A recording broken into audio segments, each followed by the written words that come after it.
Listen closely. A lot of the pain you carry isn't really about how others have undervalued you. It's more about how you allowed them to dictate your worth. You heard me right. Someone overlooked you. Someone didn't show up when you needed them. Someone walked away, as if you were just a flicker of light they could easily ignore. And you took their indifference as a final judgment. You found yourself in the courtroom of your own thoughts, accepting the verdict. Worthless, forgotten, replaceable. That's the wound I want to touch first, because it's only by acknowledging the hurt that we can discover what truly heals. You might feel wronged, and maybe you are. The world is filled with careless, selfish people who stumble over kindness and disregard decency. But the real harm isn't just their failure, it's how you responded. You contorted yourself into the shape they imposed, trying to be smaller, softer, more convenient. You apologized for being too loud. You reshaped your life to fit someone else's silence. You allowed a stranger's neglect to define your worth. This is what needs to change. Look at those who have faced worse and still remained whole. Marcus Aurelius didn't build his strength on compliments.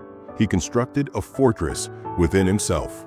Seneca didn't gauge his value by the applause he received. He measured it by the consistency of his actions. Epictetus taught that the only things that truly belong to you are your judgments and choices, not their gestures, not their pity, not their departures.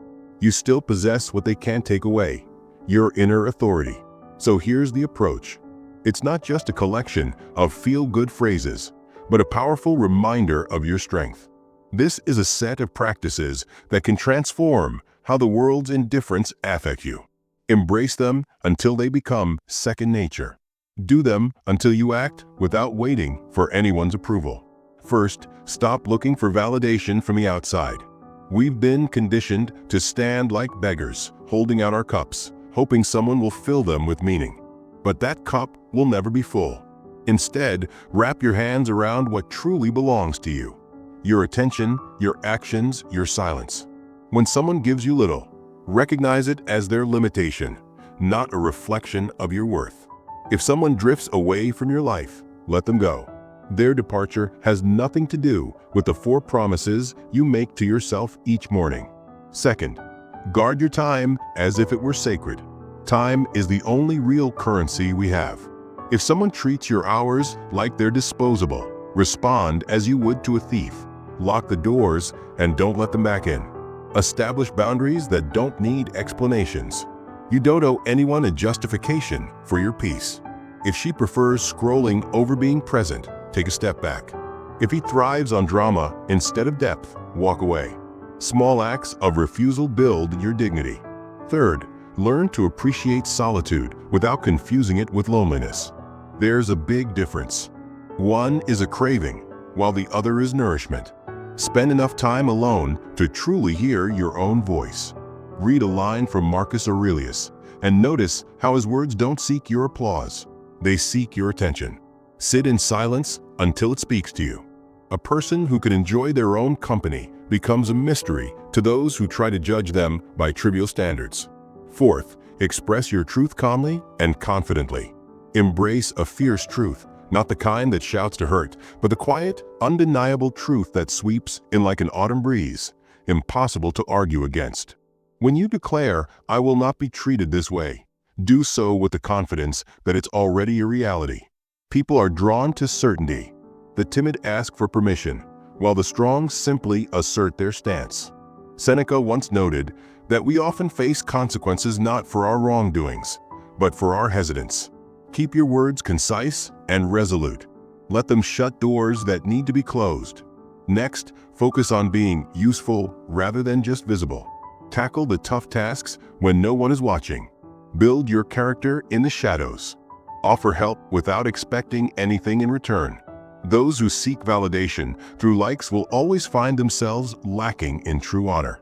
In contrast, those who do what's right simply because it's right will find peace at night. This isn't about putting on a moral show. It's about maintaining your inner balance. You pay that rent every day and find rest in a steady home. Finally, learn to turn rejection into valuable insights.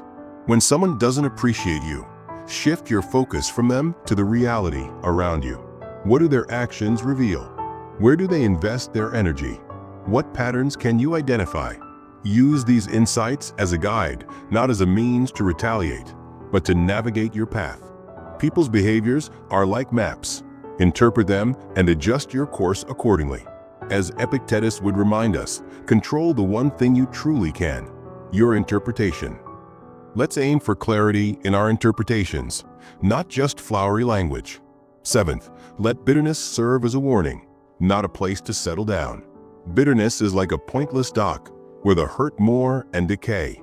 Acknowledge it, give it a name, and then transform that energy into a plan. They walked away from me. That's okay. Who will you become now that they're gone? Will you shrink, or will you turn that scar into armor? A scar that toughens into armor is a badge of honor, not a sell. And here's something many overlook.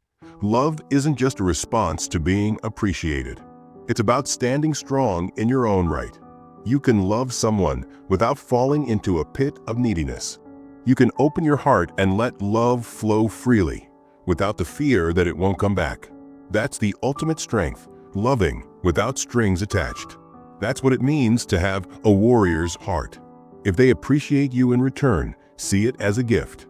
If they don't, let it drift away like a passing storm. Your sky remains unchanged.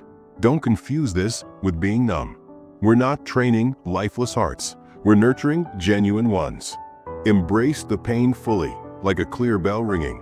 Listen to it, let it express itself, and then release it. Anger may shine brightly, but it scorches you first. Grief can be a wise teacher. Pity, on the other hand, is a snare. Understand the nuances of each emotion and respond with the action that propels you forward. Now it's time to take action. This isn't just a lecture. It's a directive from the person you're meant to become if you refuse to let others define your worth. Tomorrow, when someone offers you something trivial, a half-hearted apology, a late message, or a lackluster effort, recognize it for what it is: mere data. Then make your choice. Choose like Marcus Aurelius, with patience and strength. Choose like Seneca, with dignity and logic. Choose like Epictetus, with a clear understanding of what you can control. If you stick to this long enough, you'll notice that those who once treated you as an option will start to see you as a necessity. Not because you forced them to, but because you've taken back the power to define your own value. That's the quiet triumph of a steady person. They become unstoppable. So, let's wrap this up with a simple promise to yourself. No more negotiating for respect. No more hiding behind apologies. Create a life that's resilient and rare, where you hold your value high.